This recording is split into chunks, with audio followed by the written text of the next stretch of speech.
Hello everyone, কেমন আছেন সবাই? আজকে মিনি কিচেনের ভিডিও নিয়ে আবার হাজির হলাম। আজকে মিনি কিচেনে বানাবো পোলাও। তোমরা কে কে পোলাও খাইতে ভালোবাসো কমেন্টে জানিয়ে দিও। প্রথমে আমি মিনি কিচেনে আগুনটা ধরিয়ে নিব মিনি চুলায়। তো আগুনটা ধরতে চাই না, অনেক কষ্ট করে আর কি আগুনটা ধরাতে হয়। প্রথমে আমি কাঠের ডোম দিয়ে আর পলিথিন দিয়ে আগুনটা ধরিয়ে নিয়েছি। পলিথিন দিয়ে আগুনটা ধরালে আর কি অনেকক্ষণ জ্বলে, তার কারণে পলিথিন দিয়ে আমি আগুনটা ধরিয়ে থাকি। তারপরে আমি উনুনে একটা হাঁড়ি বসিয়ে দিয়েছি, মাটির হাঁড়ি। এটা কিন্তু আমি নিজেই বানিয়েছি, তো সেটার মধ্যে আর কি রান্না করব। তারপরে মটকাইগনে পোলাওয়ার চালটা নিয়ে সুন্দর করে আমি 2-3 বার ধুয়ে নিয়েছি ভালো করে। আর তোমরা কে কে আমার ভিডিও দেখতে ভালোবাসো কমেন্টে জানিয়ে দিও। তারপরে হাঁড়িতেই দিয়ে দিচ্ছি তেল। আমি পেঁয়াজটাকে প্রথমে আমি কুচি কুচি করে কেটে রেখে দিয়েছিলাম অফ ক্যামেরায়। এখন এই পেঁয়াজ কুচিটা দিয়ে আর কি বেরেস্তাটা বানাবো। এখন পেঁয়াজ কুচিটা উনুনে দিয়ে দিচ্ছি, দেখো চামচটাও পড়ে গেল, তাও আর কি দিয়ে দিলাম পেঁয়াজ কুচি দেওয়ার পর অল্প নাড়িয়েছি আর কি, ঢেকে রেখে দিব যাতে বেরেস্তাটা ভালো করে হয়, তার কারণে। আর তোমাদের আমার মিনি কিচেনের ভিডিও দেখতে কেমন লাগে কমেন্টে একটু জানিয়ে দিও তো। দেখবো আমার মিনি কিচেনের ভিডিও কে কে দেখতে ভালোবাসে। তারপরে প্লাস সাইডটা আমি অল্প ভিজে রেখে দিয়েছিলাম, ভিজে রেখে আমি ধুয়ে নিয়েছি ভালো কইরা। আর তোমরা অনেকে আমাকে রেসিপি সাজেস্ট করেছো, তো আমি একে একে তোমাদের সবার রেসিপি বানাবো। তো ভিডিও তোমাদের সাথে লাহেলে আর কি শেয়ার করবো তোমাদের সবারই রেসিপিগুলো। তো দেখো চালটাকে সুন্দর করে ধুয়ে নিয়েছি। এখন চালটাকে এক সাইডে রেখে দিয়ে তারপরে সেই বেরেস্তাটা বানানোর জন্য ঢেকে দিয়েছি। তারপরে দেখো কিছুক্ষণ পরে বেরেস্তাটা কিন্তু অনেকটাই সুন্দর হয়েছিল। দেখো তোমরাই দেখলে বুঝতে পারবা, দেখতে অনেকটাই সুন্দর হয়েছিল।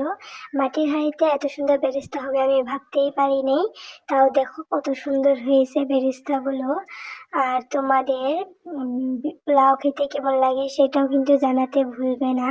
তারপরে আমি হাঁড়িতে তেল আসাল, সেই তেলের মধ্যে আর কি পোলাওর চালটা দিয়ে দিলাম।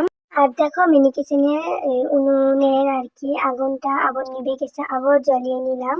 কারণ বারে বারে মিনি উনুন তো, তার কারণে বারে বারে নিভে যায়। তাও আমি বারে বারে জ্বালিয়ে নিচ্ছিলাম। তারপর অল্প নাড়াচাড়া করে দিয়ে দিচ্ছি আদা বাটা দেওয়ার পরে তারপরে দিয়ে দিচ্ছি রসুন বাটা। আমি কিন্তু এগুলো অফ ক্যামেরায় বেটে নিয়েছিলাম। তারপরে দিচ্ছি সামান্য লবণ আর সামান্য জিরে গুঁড়ো। তারপরে এলাচ, কাঁচা লঙ্কার মশলা ছিল সেগুলোও দিয়ে দিয়েছি। আমার কাছে যা যা ছিল আমি তাই দিয়ে আর কি রান্না করেছি। তারপরে সুন্দর করে আবার নাড়াচাড়া করে নিচ্ছি। দেখো ছোট চামচ দিয়ে নাড়াচাড়া করতে চাইছিলাম, তারপরে এদিকে ওটা ছোট চামচ, তার কারণে আবার বড় চামচটা নিয়ে অল্প নাড়াচাড়া করে দিলাম। তারপরে বালতিতে করে পানি দিয়ে আর কি পানি চালের মধ্যে দিয়ে দিচ্ছি। তারপর আবার নাড়াচাড়া করে ঢেকে রেখে দিব পোলাও হওয়ার জন্য। আর তোমরা কে কে আমার মিনি কিচেনে কি কি রেসিপি দেখতে চাও সেটাও জানিও কমেন্টে। সেই মতন আমি ভিডিও বানানোর চেষ্টা করব তোমাদের কমেন্ট অনুযায়ী। তারপরে দেখো পোলাওটা হয়েই গেছে। তারপরে সুন্দর করে আবার নাড়াচাড়া করে নিচ্ছিলাম যাতে ভালো করে মিক্স হয়, তার কারণে। পোলাওটা রান্না করতে গেলে কিন্তু অনেকই সুন্দর স্মেল বের হচ্ছিল, অনেকই ভালো লাগতেছিল, এত সুন্দর স্মেল বের হচ্ছিল। তারপরে দেখলাম পোলাও চালটা ফুটে গেছে নাকি, তার কারণে দেখে নিলাম। তা দেখলাম ফুটে গেছে, তার কারণে এখন বেরেস্তাটাকে উপর দিয়ে সুন্দর করে দিয়ে দিব। বেরেস্তা না হলে তো পোলাও খেতে ভালোই লাগবে না, তাই না? তার কারণে বেরেস্তাটাকে দিয়ে কতক্ষণের জন্য ঢেকে রেখে দিব যাতে ভালো করে একটু হয়, তার কারণে।